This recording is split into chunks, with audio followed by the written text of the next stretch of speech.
ಇನ್ಮೇಲಿಂದನ ನಾನು ಇಲ್ಲೇ ಇರ್ತೀನಿ. ಇದನ್ನೇ ರೂಮ್ ಮಾಡಿದೀವಲ್ಲ, ಇಲ್ಲೇ ಇದ್ಕೊಂಡು ಹೋಗೋಣ. ಅಲ್ಲ, ನಿಮಗೆ ಈ ರೀತಿ ಮೋಸ ಮಾಡೋದಕ್ಕೆ ಮನಸ್ಸಾದರೆ ಹೇಗೆ ಬಂತು? ಹಾಂ, ಇಬ್ಬರು ಮಕ್ಕಳು ಕಟ್ಕೊಂಡು ನಾನು ಇಷ್ಟು ಕಷ್ಟಪಡ್ತಾ ಇದ್ದೀನಿ. ಹಿಂಗೂ ಇವಾಗ ಬಾಡಿಗೆ ಮನೆ ಆದರೂ ಪರವಾಗಿಲ್ಲ, ಇಲ್ಲೇ ಇದ್ಕೊಂಡು ಹೋಗೋಣ. ನಾವಂತಾಗೆ ನೀವಂತಾಗೆ ಇದ್ದರೆ ಹಿಂಗೆ ಆಗೋದು. ಗಂಡ ಹೆಂಡತಿ ಯಾವತ್ತೂ ಒಂದೇ ಹತ್ರ ಇರಬೇಕು. ಬೇರೆ ಬೇರೆ ಇದ್ದರೆ ಇಂಥದ್ದೇನೆ ಆಲೋಚನೆಗಳು ಬರೋದು ಸಹಜ. ಗಂಡ ಹೆಂಡತಿ ಒಂದೇ ಹತ್ರ ಇರಬೇಕು. ಅದಕ್ಕೇ ಇದು ಮನೆ ಮಾಡ್ಕೊಂಡಿದ್ದೀವಲ್ಲ, ಅದಕ್ಕೆ ಇಲ್ಲೇ ಇದ್ಬಿಡೋಣ. ನಾನು ಇನ್ಮೇಲಿಂದ ಇಲ್ಲೇ ಇರ್ತೀನಿ. ಮಮತಾ, ನಾನು ಹೇಳೋದು ಕೇಳು. ನನಗೆ ಮೋಸ ಮಾಡಬೇಕು ಅಂತ ಏನಿಲ್ಲ. ಏನು ಮಾಡೋದು, ಊಟದ್ದೊಂದು ಚಿಂತೆ ಆಗ್ಬಿಟ್ಟಿತ್ತು ನನಗೆ. ಎಲ್ಲ ಅಡ್ಜಸ್ಟೇ ಆಗ್ತಿರ್ಲಿಲ್ಲ. ಆ ಹುಡುಗಿ ಮಾಡೋ ಅಡುಗೆ ತುಂಬ ಇಷ್ಟ ಆಗೋದು. ಇಲ್ಲಿ ದಿನ ತಿನ್ಕೊಂಡು ಹೋಟ್ಲಲ್ಲಿ ಯಾಕೋ ಇಷ್ಟನೇ ಆಗ್ತಿರ್ಲಿಲ್ಲ. ಹೊರಗಡೆ ಊಟ ತಿಂದರೆ ಹೊಟ್ಟೆ ಉರಿ ಉರಿ ಉರಿ ಆಗೋದು. ಅದಕ್ಕೇ ಹಿಂಗೆ ಪರಿಚಯ ಮಾಡ್ಕೊಂಡು ಊಟಕ್ಕೋಸ್ಕರ ಹೆಂಗೋ ಅಲ್ಲೇ ಇದ್ದರೆ ಊಟ ತಿಂಡಿ ಎಲ್ಲ ಮಾಡ್ಕೊಂಡಿರ್ಬೋದಾಗಿತ್ತಲ್ಲ ಅಂತ ಹೇಳಿ ಒಂದಿಷ್ಟು ನಾನು ಕೈಗಳದ್ದು ಕಳ್ಕೊಂಡ್ರೆ ಹೆಂಗೋ ಆಗುತ್ತೆ ಅಂತ ಹೇಳಿ ಹೋಗಿದ್ದಷ್ಟೇ. ಏನು ಮಾಡೋದು, ಊಟಕ್ಕೋಸ್ಕರ. ಊಟ ಅನ್ನೋದು ಚೆನ್ನಾಗಿರ್ಬೇಕಲ್ಲ ಕೆಲಸ ಮಾಡೋನಿಗೆ. ನನಗೆಲ್ಲೂ ಅಡ್ಜಸ್ಟೇ ಆಗ್ತಿರ್ಲಿಲ್ಲ. ನಿನಗೆ ಹೇಳಿದ್ರೆ ಇಲ್ಲ, ಅದು ಹೆಂಗೆ ಬಿಟ್ಟು ಬರೋಣ ಅಂತ ಹೇಳ್ತಿದ್ದೆ.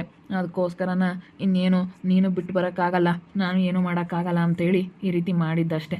ನೀನೇನು ಬೇಜಾರು ಮಾಡ್ಕೊಂಬಕ್ಕೆ ಹೋಗ್ಬೇಡ. ನಾನು ಹಂಗೆ ಮಾಡಲ್ಲ. ಏನೋ ಊಟಕ್ಕೋಸ್ಕರ ಅಡುಗೆ ಮಾಡಿ ಕರಿಲ್ಲ ಅನ್ನೋದಕ್ಕೋಸ್ಕರನ ಹೋಗಿದ್ದಷ್ಟೇ. ಅಮ್ಮೇರ ಮನೆಯಾಗೆ ಇರ್ತಾರೆ ಹುಡುಗರು. ಏನು ಅಲ್ಲೇ ಓದ್ತಾ ಇದ್ದಾರಲ್ಲ, ಅಲ್ಲೇ ಇದ್ರು ಇರಲಿ. నేను ಬಾಡಿಗೆ ಮನೆ ಮಾಡ್ಕೊಂಡಿದ್ದೀವಿ, ನಾನು ಕೆಲ್ಸಕ್ಕೆ ಬರ್ತೀನಿ. ಒಂದೇ ಹತ್ರ ಇಬ್ಬರು ಕೆಲಸ ಮಾಡ್ಕೊಂಡು ಹೋಗೋಣ ಅಷ್ಟೇ. ಒಂದೇ ಹತ್ರ ಆದರೆ ಚೆನ್ನಾಗಿರಲ್ಲ.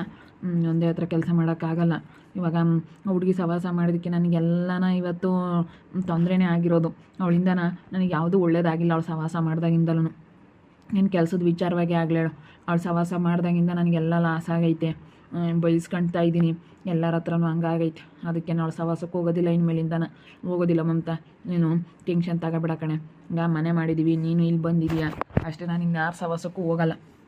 ಏನು ಮಾಡೋದು, ಇಲ್ಲಿ ಯಾಕೆ ಅವಳು ಸವಾಸ ಮಾಡಿದೆ ಅಂತೇಳಿ ಹೇಳಿದ್ನಲ್ಲ ನಾನು, ಅದನ್ನ ಇಲ್ಲಿ ಬಿಟ್ಟಾಕ್ಬಿಡು. ಏನು ಬಾಡಿಗೆ ಮನೆ ಮಾಡಿದ್ದೀವಿ, ನಮ್ಮ ಪಾಡಿಗೆ ನಾವಿಲ್ಲಿ ಚೆನ್ನಾಗಿ ಇದ್ಕೊಂಡು ಹೋಗೋಣ. ನೀನು ಇನ್ಮೇಲಿಂದ ಏನೂ ಟೆನ್ಷನ್ ತಗೋಬೇಡ, ಆರಾಮಾಗಿರು. ನಾನು ಇನ್ಮೇಲಿಂದ ಅಂಥ ಕೆಲಸ ಏನೂ ಮಾಡಲ್ಲ. ನನಗೆ ಎಷ್ಟು ಬೇಜಾರಾಗಿತ್ತಂದರೆ, ಯಪ್ಪ ಇದೇನಪ್ಪ ಇದು, ನನ್ನ ಗಂಡ ಈ ರೀತಿ ಮಾಡಿದ್ರು, ಏನು ಮಾಡೋಣಪ್ಪ, ನಾನಿಬ್ಬರು ಹೆಣ್ಮಕ್ಳನ್ನ ಕಟ್ಕೊಂಡು ಅನ್ನೋದೊಂದು ಚಿಂತೆ ಆಗ್ಬಿಟ್ಟಿತ್ತು ನನಗೆ. ಯಾವತ್ತೂ ಈ ರೀತಿ ಮಾಡಬಾರ್ದು. ಎಷ್ಟು ಬೇಜಾರಾಗುತ್ತೆ ಗೊತ್ತಾ. ನನಗಂತೂ ಸಹಿಸ್ಕೊಳ್ಳೋಕ್ಕಾಗಲಿಲ್ಲ. ನೀವು ಬೇಕ್ರಿ, ಬೇರೆಯವ್ರಿಗೆ ನನಗೆ ಬಿಟ್ಕೊಡೋದಕ್ಕೆ ಇಷ್ಟ ಇಲ್ಲ. ಸರಿ ಆಯಿತು ಬಿಡು, ಹೇಳಿದ್ನಲ್ಲ ಊಟಕ್ಕೋಸ್ಕರ. ನನಗೆ ಊಟ ಇಲ್ಲೂ ಸೊಟ್ಟೆ ಆಗಿಲ್ಲದಕ್ಕೋಸ್ಕರ ಹೆಂಗೆ ಬಿಡು, ಊಟ ಮಾಡ್ಕೊಂಡು ಹೆಂಗೆ ಅವ್ರ ಮನೆ ಚೆನ್ನಾಗಿರ್ಬೋದು. ಏನೋ ಒಂಥರ ಬೇಜಾರಾಗಿತ್ತು ಜೀವನನೇ, ಅದಕ್ಕೆ ಹಂಗೆ ಮಾಡಿದೆ. ಇನ್ಮೇಲೆ ನಾನು ಅಂಥದ್ದು ಮಾಡೋಕ್ಕೆ ಹೋಗಲ್ಲ ಬಿಡು. ಅವಳು ಸವಾಸ ದರಿದ್ರದ್ದು, ಅವಳು ಸವಾಸ ಮಾಡ್ದಾಗಿಂದಲೂ ಬರೀ ನನಗೆ ಕೆಟ್ಟದ್ದೇ ಆಗಿರೋದು, ಯಾವುದೂ ಒಳ್ಳೇದಾಗಿಲ್ಲ. ಅದಕ್ಕೆ ಅವಳು ಸವಾಸ ಮಾಡೋದಕ್ಕೆ ಹೋಗೋದಿಲ್ಲ ಇನ್ಮೇಲೆ. ಅವಳು ಸವಾಸನೇ ಬೇಡ ನಮಗೆ ಅಷ್ಟೇ. ನನ್ನ ಪಾಡಿಗೆ ನಾನು ಇದ್ದುಬಿಡ್ತೀನಿ, ಹೆಂಗಾದರೂ ಮಾಡ್ಕೊಂಡು ಹಾಳಾಗಿ ಹೋಗ್ಲಿ. ಅವಳು ಸವಾಸನೇ ಬೇಡ ನಮಗೆ. ಸವಾಸ ಬೇಡ ಅಂತ ಮಾತಾಡ್ತಾ ಇದೆಯಲ್ಲ, ಹಿಂಗೆ ಮಾಡೋದು ಸರಿನಾ? ನೀನು ಮೋಸ ಮಾಡಬಾರ್ದು. ನೀನು ಮೋಸಗಾರ. ಇವಾಗ ಹೆಂಡ್ತಿನ ಕರ್ಕೊಂಡು ಹೋಗಿ ಊರಾಗಿದ್ದು ಇವಾಗ ಬಂದು ಇಲ್ಲಿ ಬಾಡಿಗೆ ಮನೆ ಮಾಡ್ಕೊಂಡು ಹೆಂಡ್ತಿ ಜೊತೆಗೆ ಬೇರೆ ಮನೆಯಾಗಿದೆಯಲ್ಲ, ನೀನು ಎಷ್ಟರ ಮಟ್ಟಿಗೆ ಇರಬೇಡ. ಮನೆಯಾಕೆ ಯಾಕೆ ಬಂದಿದ್ಯಾ ನೀನು? ನಡಿ ಆಸಿಕೆ ನಡಿ. ನಮ್ಮ ಮನೆಯಾಕೆ ಏನಾದರೂ ಕಾಲಿಕ್ಬಿಟ್ಟಿದೆಯಾ ಅಂದ್ರೆ ನೋಡು ದರಿದ್ರದ. ಯಾಕೆ ಹೋಗೋಣ? ನನ್ನ ಮದುವೆ ಆಗ್ತೀನಿ ಅಂತ ಹೇಳಿ ನಂಬಿಸಿ ನಮ್ಮ ಮನೆಯಾಗ ಉಂಡ್ಕೊಂಡು ತಿನ್ಕೊಂಡು ನಾವೆಲ್ಲ ಎಷ್ಟು ಇದು ಮಾಡಿದ್ದೀವಿ. ನಾನು ನೋಡಿಲಿ ಎಷ್ಟೋ ನಾನು ನಿನ್ನ ನೋಡ್ಕೊಂಡಿದ್ದೀನಿ ಅಂದರೆ ಹಂಗೆ ನೋಡ್ಕೊಂಡಿದ್ದೀನಿ. ನೀನು ಮೋಸ ಮಾಡ್ತಾ ಇದೆಯಲ್ಲ, ನಾಚಿಕೆ ಆಗೋದಿಲ್ವ ನಿನಗೆ? ಈಗ ಹೆಂಡ್ತಿ ಹತ್ರ ಸುಮ್ಮನೆ ನಾಟಕ ಮಾಡಿದ್ದು ಅಂತ ಹೇಳ್ತೀಯ.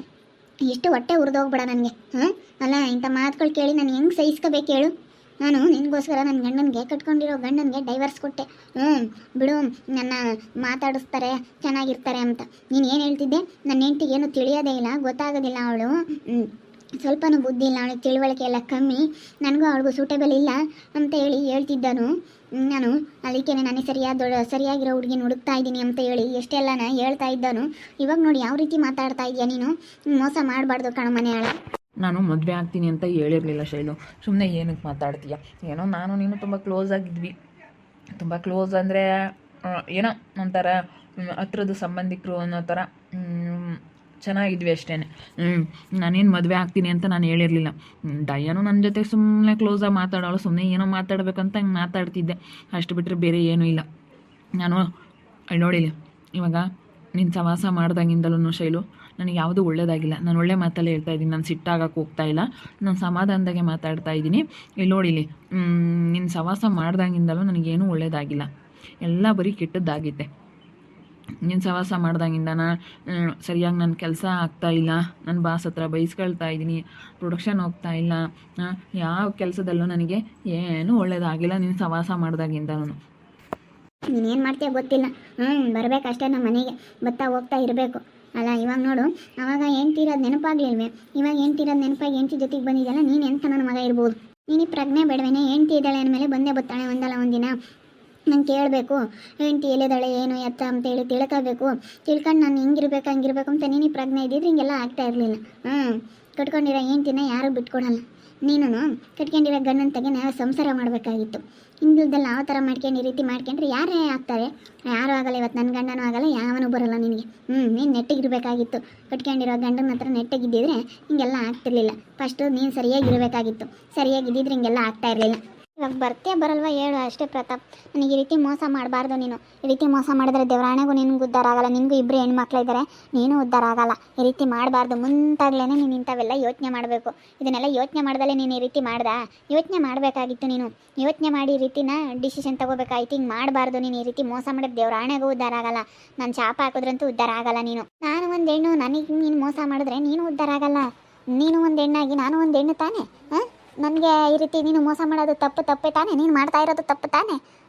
ನೀನು ಮಾಡ್ತಾ ಇರೋದು ತಪ್ಪು ಅಂದಮೇಲೆ ನಮಗೇನು ಆಗೋದಿಲ್ಲ. ಹೋಗು, ನನ್ನ ಗಂಡನ ನಾನು ಕಳಿಸೋದಿಲ್ಲ. ನನ್ನ ಗಂಡ ಒಬ್ಳು ಹೆಂಡ್ತಿದ್ದಾಳೆ ಅಂತೇಳಿ ಮುಂಚೆಗೆಲ್ಲ ನಿನಗೆ ಗೊತ್ತಿದ್ರು ಅದನ್ನೆಲ್ಲ ಯೋಚನೆ ಮಾಡಬೇಕಾಗಿತ್ತಲ್ಲ. ನೀನು ಯೋಚನೆ ಮಾಡ್ದಲ್ಲ ಈ ರೀತಿ ಮಾಡ್ತಾ ಇದೀಯ ಅಂದರೆ ಗಂಡನ ಕೇಳಿ ಅದನ್ನೆಲ್ಲ. ನಾನು ನಿನ್ನ ಗಂಡನ ಕೇಳಿ ಮಾತಾಡು. ನಾನಂತೂ ಸುಮ್ಮನಿರೋದಿಲ್ಲ. ನೋಡು ಅದೇನು ಮಾಡಬೇಕು ಅದನ್ನು ಮಾಡ್ತೀನಿ. ನಾನೇನು ಮಾತಾಡೋಕ್ಕಾಗಲ್ಲ, ಏನನ್ನ ಮಾಡ್ತಾ ನಾನು ಏನು ಮಾತಾಡೋದಕ್ಕಾಗೋದಿಲ್ಲ. ಅಲ್ಲ ನೋಡಿದ್ರಲ್ಲ ವೀಕ್ಷಕರೇ, ಇವಾಗ ಯಾವ ರೀತಿ ನೀನು ಸವಾಸ ಮಾಡ್ದಂಗಿಂದ ನನಗೇನು ಒಳ್ಳೇದಾಗಿಲ್ಲ ಹಂಗೆ ಹಿಂಗೆ ಅಂತ ಹೇಳಿ ಎಷ್ಟು ಮಾತಾಡ್ತಾ ಇದ್ದಾನೆ. ನೋಡ್ರಿ, ಯಾರನ್ನೂ ನಂಬ್ಕೊಂಡು ಇವತ್ತು ಈ ರೀತಿ ಎಲ್ಲ ಡಿಸಿಷನ್ ತಗೋಬಾರ್ದು, ನಮ್ಮ ಜೀವನ ಹಾಳು ಮಾಡ್ಕೋಬಾರ್ದು ಅನ್ನಿಸ್ತೈತೆ. ಅಲ್ಲ ಯಾವ ರೀತಿ ಮೋಸ ಮಾಡ್ದಂಗೆ ನನ್ನ ಮಗ ಹೆಂಡ್ತಿ ಮಾತು ಕೇಳಿ ಹೆಂಗೆ ಮಾತಾಡ್ತಾ ಇದ್ದಾನೆ, ಹೆಂಗೆ ಮಾಡ್ತಾ ಇದ್ದಾನೆ ಅಂತ ನೋಡಿ ನನಗಂತೂ ತುಂಬ ಬೇಜಾರಾಗ್ತೈತೆ. ಎಷ್ಟು ಕೇಳ್ಕೊಂಡ್ರು ನನ್ನ ಹೆಂಡ್ತಿ ನನಗೆ ಇವಾಗ ಮುಖ್ಯ ಅಂತ ಹೇಳ್ತಾ ಇದ್ದಾನೆ. ಹಿಂಗೆ ಮೋಸ ಮಾಡೋಕ್ಕೆ ಎಷ್ಟು ದಿನದಿಂದ ಕಾತ್ಕೊಂಡಿದ್ದ ಇವನು. ನೋಡ್ತಾ ಇರಿ, ನೆನನಾಗ್ಬೋದು ಅಂತ ಮುಂದಿನ ಭಾಗದಲ್ಲಿ ನೋಡ್ತಾ ಇರಿ.